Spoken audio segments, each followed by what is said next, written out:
नमस्कार दोस्तों। अगर आपकी कार में रिवर्स गियर एंगेज करने के बाद रिवर्स पार्किंग सेंसर कुछ इस तरह से बीप करने लग गए हैं तो उनको कैसे ठीक करते हैं वो इस वीडियो में मैं आपको सिखाने वाला हूं। तो ये जो आपने आवाज़ सुनी ये माल फंक्शन की आवाज़ है।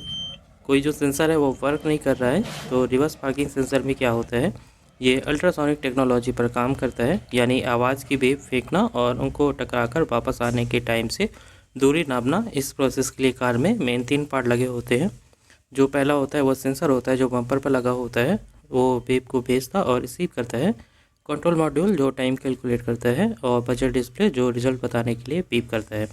जैसे ही सेंसर वेव रिसीव करता है तो मॉड्यूल तुरंत बजर को सिग्नल देता है कि ऑब्जेक्ट कितना पास है। जितना पास ऑब्जेक्ट होगा उतनी तेज़ बीप आती है। तो अगर ऐसे में कोई एक सेंसर माल फंक्शन कर जाए या ख़राब हो जाए तो ऐसा बीप साउंड आने लगता है। तो आपको पता कैसे चलेगा कि कौन सा जो सेंसर है वो ख़राब है? तो उसको चेक करना मैनुअली बहुत ईजी है। तो मल्टीमीटर से आप इसे चेक नहीं कर पाओगे। तो जो ख़राब सेंसर होता है, तो अगर आप इस तरह से उंगली सेंसर के पास लेके आओगे तो आपकी उंगली में कोई वाइब्रेशन फील नहीं होगा और जो सेंसर होता है वो बहुत जल्दी हीट होने लगता है। तो ये जो 2 साइन है अगर आपको देखने को मिल रहे हैं तो जो सेंसर है वो ख़राब है। ऐसे में इसको रिपेयर नहीं किया जाता है, इसको सीधे रिप्लेस ही करना सही होता है। ये रिपेयर होते ही नहीं है। तो इस तरह का जो सेंसर होता है ये आपको ऑथराइज्ड डीलरशिप में मिल जाएगा। आप अपने लोकल स्पेयर पार्ट में भी पता कर सकते हो, वहाँ पे भी आपको ये ईज़िली मिल जाएंगे। अगर नहीं मिलते तो आप अमेज़ॉन से परचेज़ कर सकते हो, जैसे मैंने परचेज़ किया था। डिस्क्रिप्शन में मैं लिंक दे दूँगा। तो ये देखो मैंने जो परचेज़ किया है वो आ गया था मेरे पास और ये पार्ट नंबर है। तो इस पार्ट नंबर को अगर आप नोट कर लोगे और स्पेयर पार्ट के शॉप पे लेके जाओगे तो सेम सेंसर आपको मिल जाएगा। ये जो मैंने नया सेंसर लिया है ये इसका जो सिल्वर कलर आप देख रहे हो इसे वाइट करना पड़ेगा और ये सेम है। ये मैंने अमेज़ॉन से 700 रुपीज़ का परचेज़ किया था और बाहर मार्केट में मैंने ओरिजिनल सेंसर की कीमत पता की थी तो 1000 से 1200 रुपये मुझे बता रहे थे और बोल रहे थे कि अभी आने में टाइम लगेगा। तो मैंने अमेज़ॉन से इसको ऑर्डर कर लिया था। लिंक जो है वो डिस्क्रिप्शन बॉक्स में मिल जाएगी। अगर आपके पास ये अल्टो कार है तो यही सेंसर इसमें लगेगा। बाकी आप कमेंट करके मुझसे पूछ सकते हो। अब रही बात ये बम्पर कैसे निकलेगा, तो यहाँ पे बोल्ट और स्क्रू लगे होते हैं। तो स्टेप बाय स्टेप आपको इनको निकालना है और जो बम्पर है वो पूरा नहीं खुलेगा, थोड़ा सा ही बम्पर आपको निकालना पड़ेगा।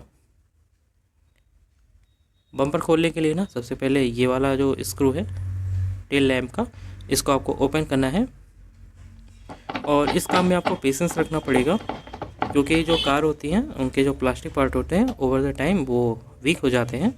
तो अगर आप बहुत ज़बरदस्ती करके इसको ओपन करने की कोशिश करोगे तो इसके अंदर कुछ लॉक्स होते हैं वो टूट जाते हैं। तो जैसे ये टेल लैम्प का लॉक है, ये दोनों टेल लैम्प पे आपको देखने को मिल जाएगा। तो इसको अगर आप पेशेंस के साथ धीरे धीरे बाहर की तरफ पुल करोगे तो एक टाइम आएगा ये बहुत ही ईजिली बाहर निकल जाएगा। ये वीडियो मैं लंबी बना रहा हूँ, चाहता तो मैं इसको बहुत जल्दी निपटा सकता था, पर स्टेप बाय स्टेप बताना ज़रूरी है क्योंकि फ़र्स्ट टाइम जो इस तरह का काम करेगा उसको हर डिटेल जानना ज़रूरी होता है। तो टेल लैम्प जब निकल जाए तो इसको बाहर की तरफ हम रख देंगे। अब सबसे मुश्किल काम है इसमें ये ब्रैकेट को खोलना। तो सबसे पहले यहाँ पे नीचे अगर आप देखोगे तो एक स्क्रू है, तो इसको ओपन कर लेंगे और इसको ओपन कर लेने के बाद जो ब्रैकेट है उसको बाहर की तरफ पुल करना है। अब हो सकता है आपका ईजिली मेरे जैसे खुल जाए, पर नहीं खुलता तो मैं आपको बताता हूँ कि इसमें 3 लॉक होते हैं। यहाँ पे देखो एक लॉक लगा हुआ है, यहाँ पे ऐसे ही एक ऊपर लॉक लगा होगा और एक बॉटम में होगा। ये लॉक क्या है, इस तरह से आपस में फंस जाते हैं, लॉक हो जाते हैं।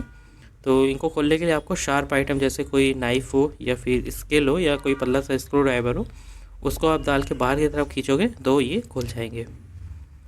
उसके बाद एक सेंटर में भी लॉक होता है, तो जब आप बम्पर खोल लोगे बाहर की तरफ पुल करोगे तो वो लॉक भी खुल जाएगा और थोड़ी सी जगह मिल जाएगी आपको कि आप सेंसर को बाहर निकाल सकते हो, उसको चेक कर सकते हो और चाहो अगर वो फॉल्ट है तो उसका आप रिप्लेस भी कर सकते हो। ये देखो, तो ब्राइटनेस बढ़ा के मैं आपको दिखाता हूँ। तो यहाँ पे ये सेंसर लगा होता है। मैंने सेंसर इसलिए निकाल लिया था पहले ही क्योंकि मुझे मार्केट में ले जाके सेम सेंसर परचेज़ करना था।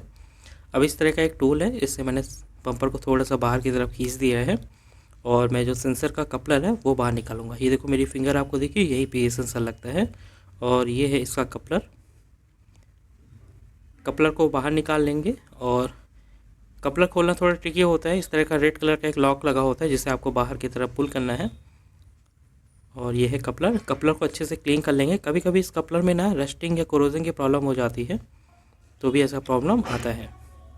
इस तरह से नया सेंसर हम लगाएंगे, क्लिक का साउंड आएगा और ये लॉक अंदर हम लगा देंगे। ज़रूरी नहीं कि आपकी कार का सेंसर ही ख़राब हो, अगर कपलर के अंदर रस्टिंग या कोरोजन होगा तो भी ये प्रॉब्लम आएगी। ये ओ रिंग जो मैंने अभी लगाई ना रबड़ की, ये पुराने सेंसर से निकाल के आपको लगाना पड़ेगा। नए सेंसर में ये ओ रिंग बहुत ही मुश्किल से मिलती है और पोजीशन कुछ इस तरह से रहेगी। इस तरह का फॉल्ट तब आता है जब जो सेंसर का सिग्नल होता है वो मॉड्यूलर तक नहीं जाता है।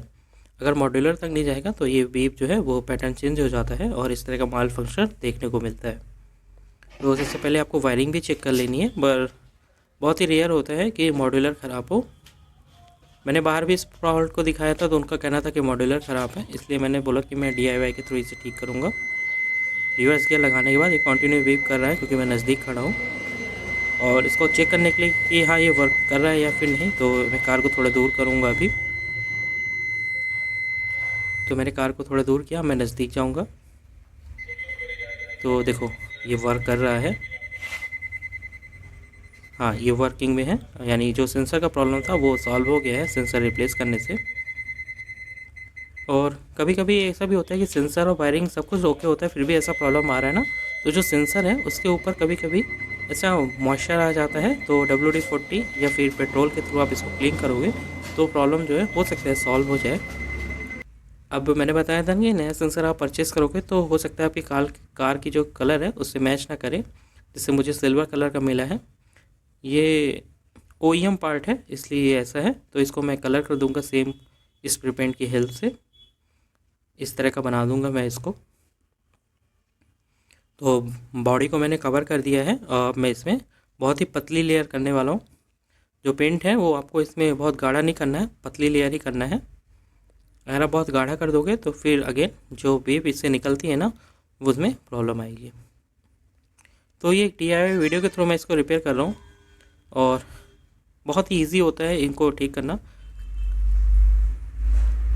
अगर आपको कुछ समझ में नहीं आ रहा है या फिर डाउट है तो नीचे कमेंट करना, क्योंकि फ़र्स्ट टाइम अगर आप अपनी कार के साथ ऐसा करोगे तो आपकी हिम्मत नहीं पड़ेगी, पर हो सकता है मेरी वीडियो से आपको कोई मदद मिल जाए।